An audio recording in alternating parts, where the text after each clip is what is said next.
October 1979. 6 Army Rangers climbed Seneca rocks for routine training. What they found standing on a vertical cliff face, watching them in the darkness, was classified for 45 years. This is the testimony they were ordered never to give. This is what the government doesn't want you to know. I'm Warborn Shadows, and this is the truth they tried to bury. If you want to hear more stories they don't want told, hit subscribe, because some secrets refuse to stay hidden.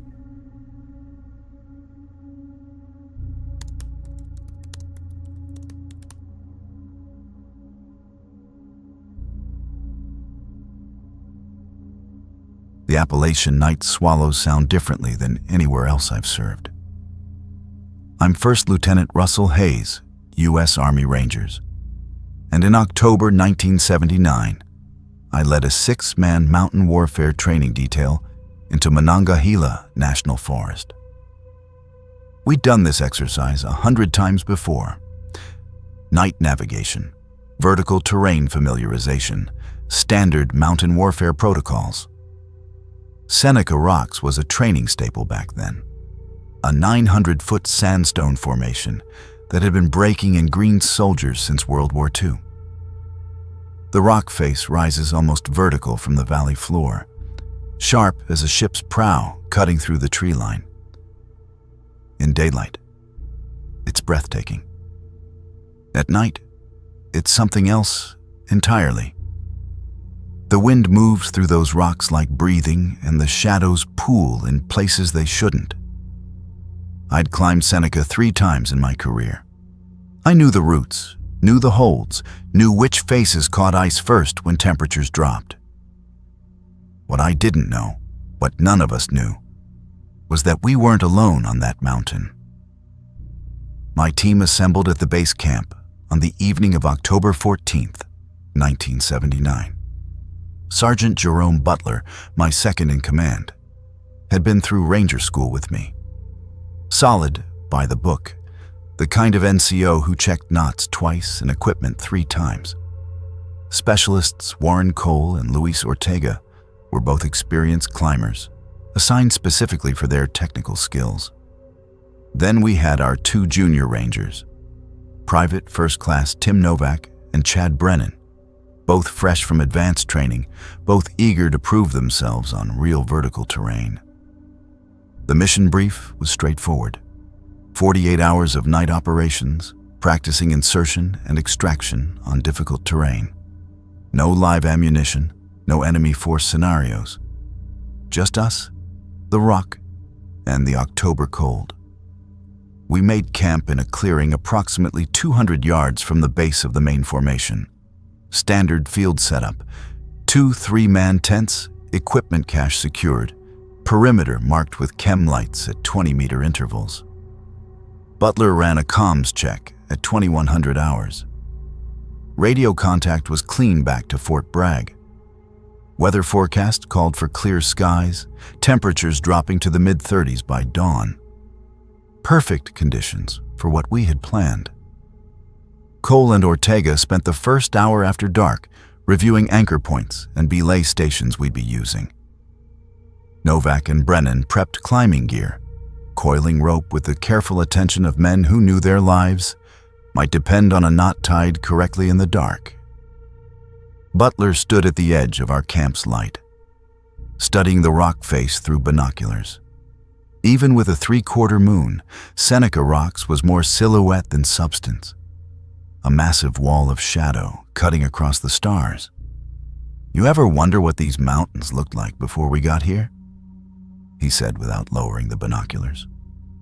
Before training exercises, before climbers. I told him they probably looked exactly the same. Mountains don't care about us. He was quiet for a moment, then said something that stuck with me. Maybe. But I bet they notice when we're here. At the time, I thought it was just late-night philosophy. Butler could get contemplative after dark. I didn't realize he'd just said something true. Day 1 went exactly according to plan. We completed a daylight reconnaissance climb, establishing 3 primary routes up the south face.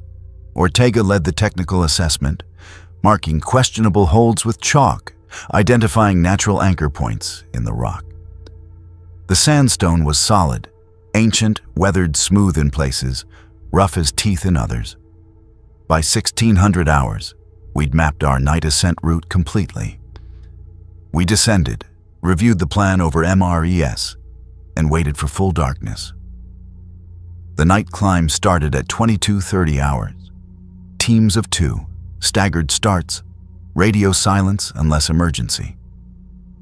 Butler and I went first, followed 15 minutes later by Cole and Ortega, with Novak and Brennan bringing up the rear. The climb itself was technical but manageable, exactly the kind of challenge Ranger qualification demands. We reached the 300-foot marker at 00:45 hours, established a temporary belay station, and waited for the others. The wind picked up around 01:30 hours. Not dangerous, just steady enough to make the ropes swing slightly, to whistle through carabiners with that particular hollow sound that makes you double-check your harness. Cole and Ortega arrived at our position, then Novak and Brennan 20 minutes later. All accounted for, all equipment functioning. We descended by 0300 hours, reaching base camp cold, tired, and satisfied. Butler brewed coffee over a hexamine stove while we logged the exercise results. Novak complained about a cramping calf muscle. Brennan was already half asleep in his sleeping bag. Just another night of mountain training. Routine. Safe. Or so we thought. That was the end of day 1. Day 2 started exactly 4 hours later, and nothing would ever be routine again. I woke at 0700 hours to Ortega shaking my shoulder. "LT, you need to see the cliff face." His voice had an edge I didn't like. Not panic, but something close to it. I pulled on my boots and followed him outside. The morning sun was just cresting the ridge, throwing long shadows across the valley. Butler was already up, standing at the perimeter, staring at Seneca rocks through binoculars. "What am I looking at?" I asked. Butler handed me the binoculars without taking his eyes off the formation. "Northeast face, about 150 feet up. Tell me what you see." I scanned the rock face systematically, the way we'd been trained. Sandstone, striations, shadows, vegetation clinging to impossible angles. Then I saw it. A dark opening, maybe 4 feet wide, partially concealed behind a natural outcropping, a cave entrance. "That wasn't on any of our reconnaissance," I said. Butler lowered his binoculars. "Because you can't see it from the ground unless the light hits it exactly right. We've climbed past that section twice, never noticed it." The cave bothered me for reasons I couldn't articulate. We weren't supposed to explore uncharted terrain. Our mission parameters were specific. But something about that dark opening felt wrong, like finding a door in a wall you'd walked past your entire life. "Could be a historical site," Cole suggested. "These mountains are full of old mining operations, hermit caves, Civil War-era shelters." Brennan wanted to climb up and investigate immediately. Novak was less enthusiastic, pointing out that we had a full day of training exercises scheduled. I made the call. We'd stick to the mission plan. The cave wasn't going anywhere.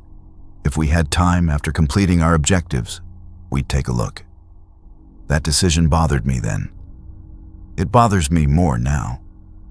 Because while we were discussing whether to investigate a cave we'd never noticed before, none of us thought to ask the obvious question. If that entrance had been hidden from ground level for decades, who else might have found it? Day 2's exercises focused on rapid descent techniques, rappelling, controlled falls, emergency extraction scenarios. We spent 6 hours on the rock face, working in the full daylight, pushing the limits of speed and safety. Butler set the pace, always pushing, always demanding one more descent, one faster time. By 1600 hours, we were exhausted. Novak's calf was worse, not injured, but tight enough that I pulled him from active climbing. He'd serve as ground coordinator for the night exercise. Brennan was solid. Cole and Ortega were machines, and Butler was Butler. Methodical, precise, never rattled. We broke for an early dinner, planning to start the night exercise at 2200 hours. The temperature was already dropping.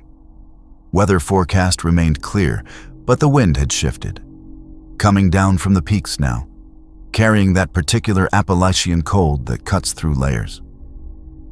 Butler pulled me aside while the others were checking equipment. "Something feels off," he said quietly. "Can't put my finger on it." I asked him to be more specific. He shook his head. "It's nothing tactical. Just, you ever get the feeling you're being watched?" I had, of course. Every soldier who'd served in combat knew that particular sensation, the hair-raising certainty that someone had eyes on you. But this was West Virginia, not a combat zone. "We're alone out here," I told him. "Nearest civilian is 10 miles away. No other military units in the area." Butler nodded, but he didn't look convinced. "Yeah, probably just the mountain. These rocks play tricks on you at night." We started the final night exercise at 21:45 hours, 15 minutes ahead of schedule. The plan was simple. Full team ascent to the 400-foot level, establish a temporary bivouac site, simulate a cold weather overnight hold, then descend at first light. By 2300 hours, we were at 250 feet, moving smoothly in the darkness. The moon was brighter than the previous night. Good for visibility, bad for tactical concealment. But this was training, not combat. Ortega led the climb, his headlamp a small white dot moving steadily upward. I followed at 15-foot intervals, then Cole, then Butler with Brennan at the rear. Novak remained at base camp, monitoring our progress via radio. "Base, this is Hayes. We're at 280 feet, all personnel accounted for, continuing ascent." Novak's voice crackled back. "Copy that, LT. Wind's picking up down here. You feeling it up there?" We felt it. The wind had shifted again, now gusting hard enough to make the ropes dance. Not dangerous yet, but something to monitor. At 320 feet, we reached a natural shelf, a horizontal crack in the rock face about 3 feet deep, wide enough for all 5 of us to clip in and rest. I checked my watch. 2,347 hours. We were making good time. The plan was to hold here for 15 minutes, let everyone catch their breath, then push for the 400-foot objective. Butler distributed water. Cole checked everyone's carabiners out of habit. Brennan sat with his back against the rock, breathing steady, looking down at the valley below. That's when I noticed something odd. Novak hadn't checked in. Protocol called for status updates every 20 minutes. We were 3 minutes overdue. "Base, this is Hayes. Radio check." Nothing but static. I tried again. "Novak, this is Hayes. Do you copy?" More static, then a burst of white noise that made us all wince. Then Novak's voice, strained and urgent. "LT, I need you to look up, right now, directly above your position." We looked up. For 3 seconds, maybe 5, nobody said anything. Then Brennan whispered, "Jesus Christ." They were there, standing on the rock face above us. 6 figures, maybe 7, impossible to count in the darkness. But the details I could see made my stomach drop. They were upright, vertical, standing on a rock face that had to be at minimum an 87-degree angle. No ropes, no harnesses, no equipment of any kind. Just standing there, approximately 200 feet above our position, as casually as if they were waiting for a bus. "Hayes?" Butler's voice was tight. "Tell me you're seeing this." I was seeing it. We all were. The figures weren't moving. They were just watching. Human-shaped silhouettes, perfectly still, positioned in a rough line across the cliff face. The moonlight was bright enough that I could make out general shapes: heads, shoulders, arms at their sides. But no details, no faces, no clothing specifics. Just dark shapes that shouldn't have been possible. Cole had his binoculars out. His hands were shaking. "LT, and those are people. They're standing on a 90-degree rock face, and I can see them clear as day, and they are not moving." Ortega was already on the radio. "Base, do you have visual confirmation?" Novak's response was immediate. "Affirmative. I count 6 distinct figures. They appeared approximately 2 minutes ago. No movement detected, no audible sound. They're just standing there." My training kicked in. Assess, analyze, act. But nothing in Ranger School prepared you for this. These weren't climbers. No climber stands still on a vertical face. You're either moving up, moving down, or you're anchored and resting. You don't just stand there like you're waiting for something. "Could be a trick of the light," Brennan suggested weakly. Nobody believed him. Butler was staring up through his binoculars, and I could see his jaw working. "They know we're here," he said quietly. "Look at the positioning. They're directly above us. That's not random." I made a decision. "Ortega, Cole, get the spotlights. Novak, hit them with a vehicle-mounted beam. Butler, Brennan, maintain position and keep eyes on. Nobody makes a move until we know what we're dealing with." It took 90 seconds to get the portable M3 spotlights positioned and powered up. Felt like 90 minutes. The entire time, those figures didn't move, didn't shift weight, didn't adjust position, just stood there on impossible terrain, watching us watch them. "Lights ready?" Cole reported. "On my mark," I said. 3, 2, 1, mark.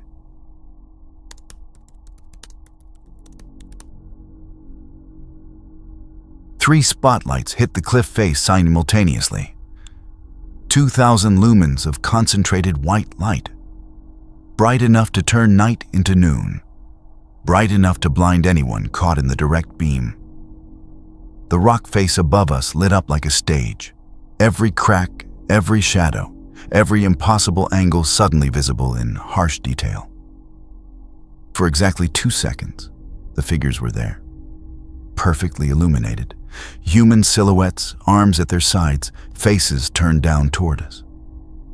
Then they were gone. Not climbing away, not rappelling, not moving laterally, just gone. Vanished between one heartbeat and the next, as if someone had flipped a switch. The rock face was empty. Completely, impossibly empty. "Where did they go?" Brennan's voice cracked. "They were right there. We all saw them." Butler swept his spotlight across the entire section of cliff, methodically covering every square foot. Nothing. No movement. No shadows. No indication that anyone had been there at all. Ortega was doing the same with his light, hands steady despite everything. "No way they climbed out of sight that fast," he said. "Not without gear, not on that angle." Cole had his binoculars pressed against his face, scanning frantically. "LT, there's nowhere to go. That section is clean vertical. No ledges, no cracks wide enough to hide in. They'd have to be..." He trailed off. Have to be what? Have to be something other than human? Have to be defying physics? We'd all seen it. 6 soldiers with combat experience, mountain warfare training, men taught to observe and report accurately. We'd all seen the same impossible thing. "Base, this is Hayes." My voice sounded steadier than I felt. "Visual contact lost. Repeat, Visual contact lost. Subjects vanished upon illumination. No movement detected. Request confirmation of your observations. There was a long pause before Novak responded. When he did, his voice was barely above a whisper. LT, I had them in my sight the whole time. They didn't climb away. They didn't fall. They just weren't there anymore. The wind had stopped. I noticed that suddenly. The gusting that had been pushing at us all night was completely gone. The air was perfectly still, cold and sharp in my lungs. The silence felt wrong, like the mountain was holding its breath. Butler clipped his spotlight to his harness. We need to get off this rock, right now. I'd served with Butler for 3 years. I'd seen him under fire, seen him stay calm when mortar rounds were walking toward our position, seen him talk down a panicking private who'd frozen 500 feet up a cliff face in a thunderstorm. I had never heard fear in his voice. Until that moment. Agreed, I said. All personnel, we're descending. Maintain visual contact with each other at all times. Brennan, you're on point. Ortega, bring up the rear. Nobody stops until we're on solid ground. The descent took 43 minutes. It should have taken 20. But we moved carefully, checking and double-checking every anchor, every rappel, every clip and carabiner. Nobody talked beyond essential communications. Every few minutes, one of us would look up, scanning the rock face above. The spotlights remained on, pointed upward, creating a dome of light around our descent path. Nothing appeared. The mountain stayed empty, but the feeling of being watched never left. If anything, it got stronger the closer we got to the ground, like whatever had been up there was tracking our movement, following us down through the darkness. We reached base camp at 03:47 hours. Novak had already broken down the tents, packed all non-essential gear, and started the vehicle. LT, I want to go. Now. He wasn't wrong. Every instinct I had was screaming to pack up and extract immediately. But training and protocol ran deeper than instinct. We secure the site first, then we go. Butler, perimeter check. Cole, Ortega, get the climbing gear stowed. Brennan, help Novak with the comms equipment. We worked fast, disciplined, falling back on routine to keep panic at bay. 15 minutes to break camp completely. The spotlight stayed on the entire time, pointed up at Seneca rocks. The formation loomed above us, dark and massive against the star-filled sky. Nothing moved on that cliff face. But I couldn't shake the certainty that something was up there in the shadows beyond our lights, watching us leave. Sir? Ortega was standing at the perimeter, looking at the ground. You need to see this. I walked over. He pointed his flashlight at the dirt near the chem light markers. Tracks, bare footprints, human-sized, human-shaped, but wrong somehow. The toes were too long. The arch was too pronounced. And they were everywhere. Circling our camp, overlapping each other in places, pressed deep into the soil. Fresh prints, made while we'd been on the cliff, made while Novak had been alone at base camp. Novak, I called out. Did you leave the perimeter at any point? He shook his head, face pale. Negative, sir. I stayed by the radio the entire time. I didn't see anyone. I didn't hear anyone. I swear to God, LT, I was watching the rock the whole time you were up there. Butler crouched by the prints, studying them with his flashlight. These aren't boot prints. These are bare feet, in October, in 30-degree weather. He looked up at me. What the hell walks barefoot through these mountains at night? I didn't have an answer. Cole was photographing the prints with his personal camera, flash popping in the darkness. We need to document this. Whatever this is, we need evidence. He was right. But evidence of what? That we'd seen impossible figures on a vertical cliff face? That something had circled our camp without making a sound? That we'd all lost our minds simultaneously? "Get the photos," I ordered. "Then we extract. Ortega, radio Fort Bragg.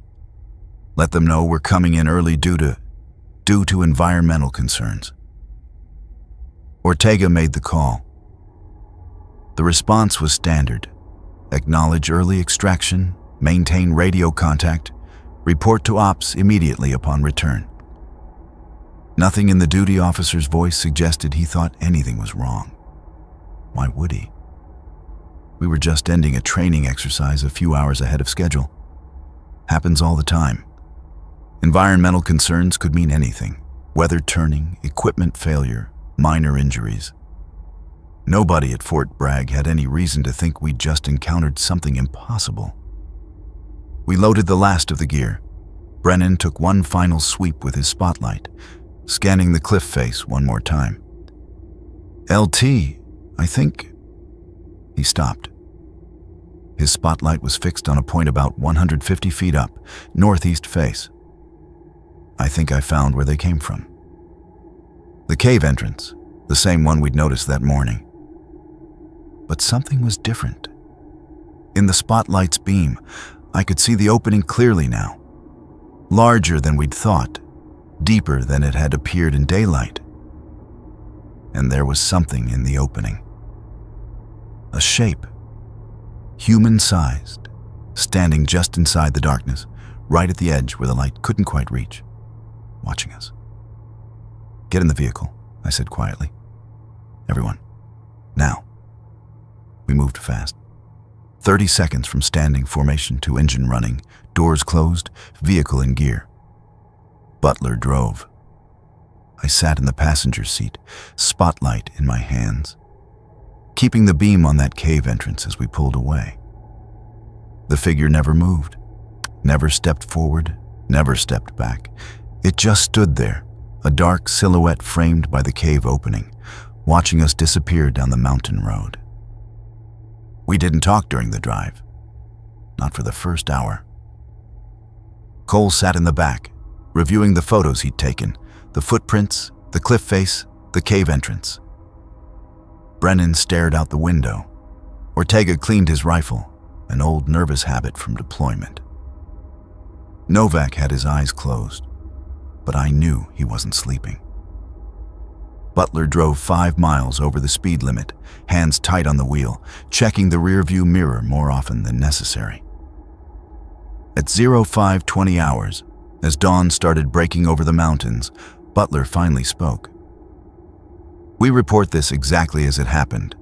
No embellishment, no speculation, just the facts." I nodded. "Agreed. We stick to what we observed. Let command draw conclusions." That was the plan. It lasted exactly as long as it took us to reach Fort Bragg and submit our preliminary report. By 1300 hours that same day, I was sitting in a conference room with a colonel I'd never met and 2 civilians in suits who never introduced themselves. They had my written report in front of them. They also had Cole's photographs, the ones we'd turned in with the report. Except the photos were different. The footprints looked like standard boot prints. The cave entrance looked like shadow and rock. The figures on the cliff face? Not in any of the photos. "Lieutenant Hayes," the colonel said, his voice professionally neutral.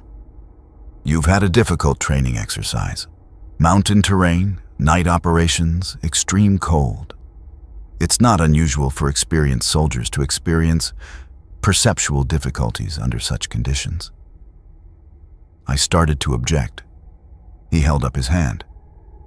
"Your men are being debriefed separately. We're confident you all acted professionally and completed your training objectives. However, certain elements of your preliminary report are inconsistent with physical evidence." One of the civilians, late 40s, gray at the temples, eyes that never blinked, leaned forward. The photographs show no anomalous activity. The footprints near your camp are consistent with your own team's movements. There's no evidence of any unauthorized personnel in the area. He slid a document across the table. This is an amended after-action report. It reflects the actual events of your training exercise. Please review and sign. I read it. Standard training exercise. All objectives met. Early extraction due to equipment concerns and fatigue. No unusual activity.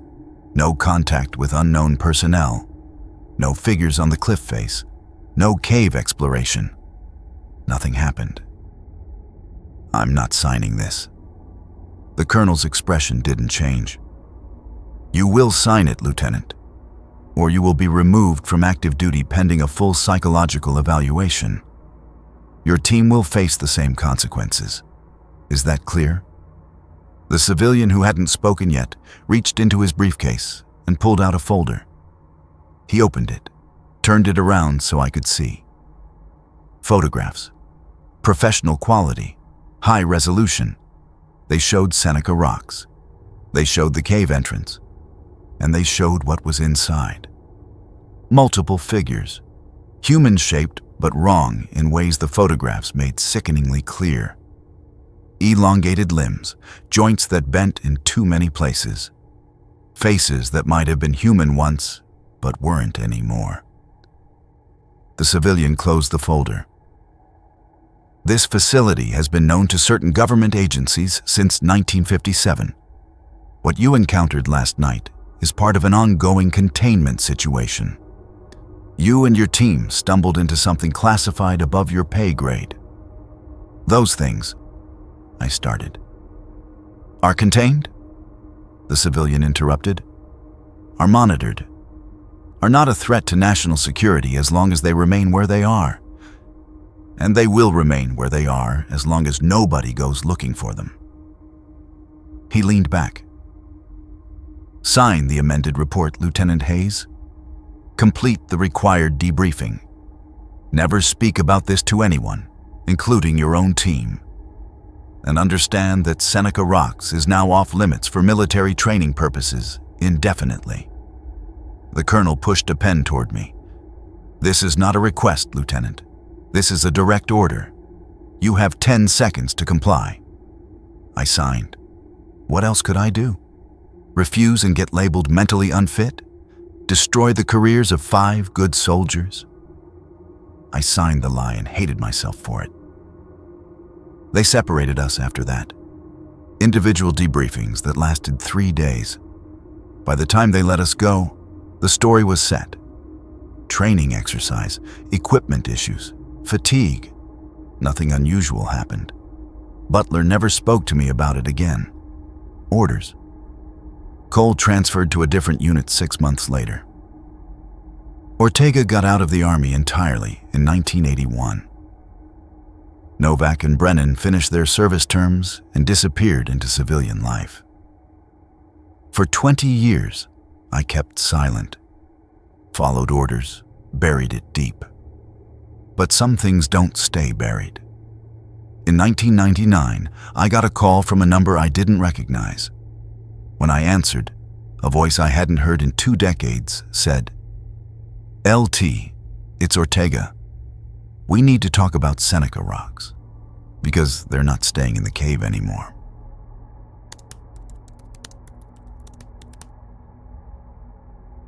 Ortega sounded older on the phone, tired in a way that had nothing to do with age.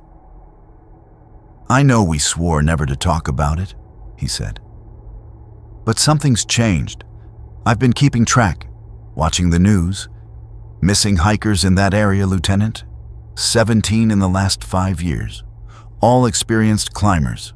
All disappeared without a trace on Seneca Rocks. I hadn't been back to West Virginia since 1979. Hadn't even driven through the state if I could avoid it. Ortega, we signed NDAs. We gave statements. This is classified above our heads." He laughed, bitter and short.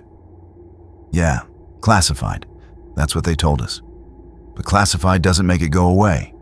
Those things are still there, and now they're taking people. We met in person 3 days later, a diner in Maryland, halfway between where we both lived. Ortega had aged hard, gray hair, deep lines around his eyes, the kind of weight loss that comes from not sleeping. He had a folder with him. Newspaper clippings, missing person reports, topographical maps of Monongahela National Forest with sections marked in red. "I started researching after I got out," he said, spreading the documents across the table. "Figured if I understood it, maybe I could live with it. What I found made everything worse." The red marks on his map circled Seneca rocks and branched out in a radius. Each mark represented a disappearance. Not just hikers, hunters, park rangers, geologists conducting surveys. All gone without explanation between 1980 and 1999. "Look at the pattern," Ortega said, pointing to the dates. Nothing for the first 3 years after our encounter. Then one disappearance in 82. 2 in 84. 1 in 85. By the 90s, it's averaging 3 to 4 per year. He pulled out another document. A Freedom of Information request response, heavily redacted. "I filed this in 97. Asked for any military incident reports related to Seneca rocks. Got back 6 pages of blacked-out text. But look here." He pointed to a visible line near the bottom. "Containment Protocol revision requested following breach incident, November 1981. I felt cold. "Breach incident. They got out." Ortega nodded. "Or started coming out. The cave system is bigger than we thought, LT. I found a geological survey from the 1960s. Seneca rocks is riddled with passages. Some go down more than 400 feet. Some connect to other formations miles away. What if that cave we found wasn't their home? What if it was just an exit?" The waitress refilled our coffee. We sat silent until she left. "Why now?" I asked. "Why contact me after 20 years? Ortega's expression was grim. "Because last month I got a visit. 2 men in suits, just like in 79. They asked me about my research, very politely, very professionally. Then they told me to stop. Said it was for my own safety." He leaned forward. "LT, they weren't threatening me. They were warning me. Whatever's happening at Seneca Rocks, even they're scared of it now." I spent the next 6 months investigating quietly. Used old military contacts, called in favors, accessed databases I technically wasn't authorized to access anymore. What I found confirmed Ortega's research and added details that made it worse. The cave had been known to military intelligence since at least 1957. That's when Corporal James Renton disappeared during a training exercise.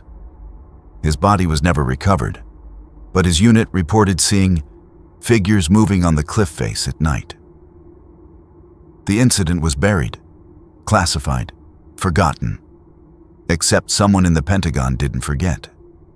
Between 1958 and 1978, there were at least 7 geological survey operations around Seneca rocks, all conducted by military personnel, all classified. All resulted in the area being designated for limited use training purposes only. Then our team showed up in 1979. Routine mountain warfare training. Except it wasn't routine anymore. The timing of our assignment bothered me. I pulled the original mission orders, or tried to. They were gone from the archive, expunged, like they'd never existed. But I found a memo from Fort Bragg personnel, dated October 1979. Training detail Hayes dispatched per special request, Northcom oversight. Special request. We'd been sent there deliberately. Someone wanted fresh eyes on Seneca rocks. Wanted to know if the things in that cave were still contained. And we'd confirmed they weren't. Those figures standing on the vertical cliff face, watching us? That was the proof. They were mobile. They were active. They were aware. I managed to track down Butler in 2001. He was working private security in Virginia, living quiet, keeping his head down. At first, he didn't want to talk. LT. I did what they told me. Signed the papers, moved on. You should too. But I pressed, told him about Ortega's research, about the missing hikers, about the government visits. Finally, he agreed to meet. We drove out to a firing range he used, somewhere we could talk without being overheard. You want to know what really happened? Butler said, loading his pistol for target practice. We saw something the government's been hiding for decades, something they can't control and can't kill and can't explain. So they quarantine it, keep civilians away, classify everything, and hope it stays in the dark. He fired 6 rounds downrange, tight grouping, center mass. But here's what keeps me up at night, LT. Those things on the cliff, they weren't attacking, they weren't hunting, they were just watching. Like they were curious, like they were studying us. He holstered his weapon. What if they've been there longer than we think? What if they've been watching people on that mountain for centuries? What if we're the ones being studied? I thought about the cave, about the military equipment from the 1950s, about the carved warnings, don't go deeper. Someone went into that cave system, I said. Someone who found something worth warning others about. Butler nodded slowly. Renton? Has to be. He disappeared in 57, but his gear was still there in 79. What was he doing in that cave for all those years? The question haunted me. In 2003, I did something probably illegal and definitely stupid. I went back to Seneca Rocks, alone. No equipment, no backup, just a daylight reconnaissance to see if the cave was still there.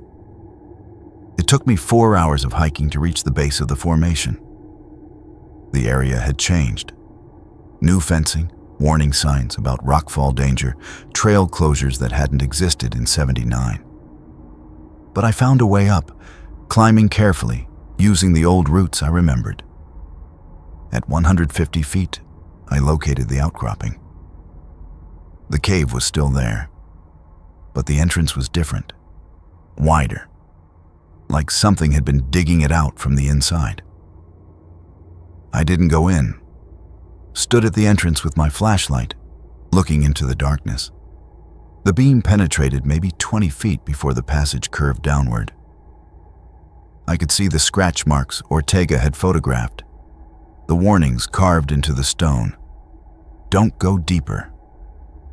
They were still visible, but there were new marks too. Fresh scratches, not words this time, symbols, geometric patterns that hurt to look at. And below them, in the dust near the cave floor, more footprints, bare feet, 6 toes, elongated arches, recent prints, less than a week old based on how sharp the edges were. They led into the cave, and none came back out.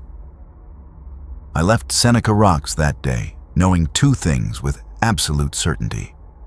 First, whatever inhabited that mountain was still there, still active, still watching. Second, the government had given up trying to contain it. They'd shifted to concealment, keep people away, classify the truth, let the mountain keep its secrets. But secrets don't stay hidden forever. In 2007, a documentary filmmaker named Sarah Chen contacted me. She'd been researching disappearances in Monongahela National Forest and found references to the 1979 training incident. Not the classified version, but traces of it in budget reports, personnel transfers, the kinds of bureaucratic breadcrumbs that survive even when official records get destroyed. Lieutenant Hayes, she said over the phone, I know something happened on Seneca Rocks. I've interviewed families of missing hikers, They all described the same thing before their loved ones vanished.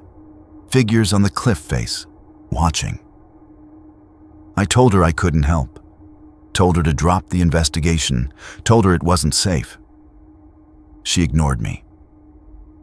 3 months later, Sarah Chen disappeared. Last confirmed sighting. Hiking the trails around Seneca rocks with a camera crew. They found her equipment scattered at the base of the formation. No signs of struggle, no blood, no bodies. Just cameras with the footage deleted and one photograph that somehow survived. It showed the cliff face at dusk. And there, clear as daylight, dozens of figures standing vertical on the rock. Not 6, not 7, dozens. The photograph went viral before the government could suppress it. Explanations ranged from hoax to mass hallucination to undiscovered species of climbers.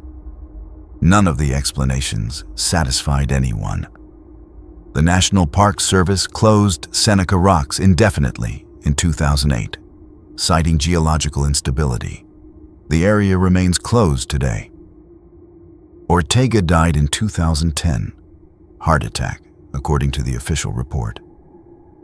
But when I went to his funeral, his wife pulled me aside.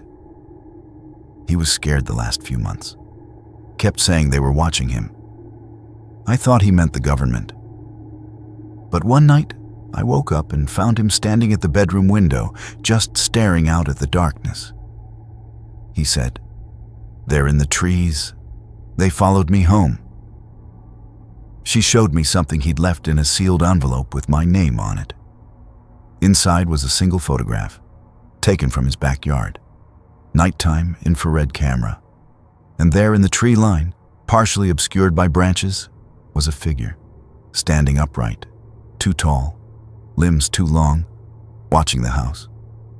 On the back, Ortega had written, "They know who we are. They remember. I'm sorry." Butler died in 2015, Cole in 2018, Novak and Brennan. I lost track of them, but I've tried to make contact over the years. Nothing. It's possible they're still alive, staying quiet, living under the weight of what we saw. Or it's possible they met the same fate as the others. I'm the last one now. Last survivor of the training detail that stumbled into something the government couldn't control and couldn't admit existed. And I'm telling you this because someone needs to know the truth before I'm gone too. Seneca Rocks isn't closed because of geological instability. It's closed because we lost control of what's inside. Those things in the cave system, whatever they are, whatever they were, they're not contained anymore. The official record says nothing unusual happened in October 1979. Says 6 rangers completed a routine training exercise and returned safely.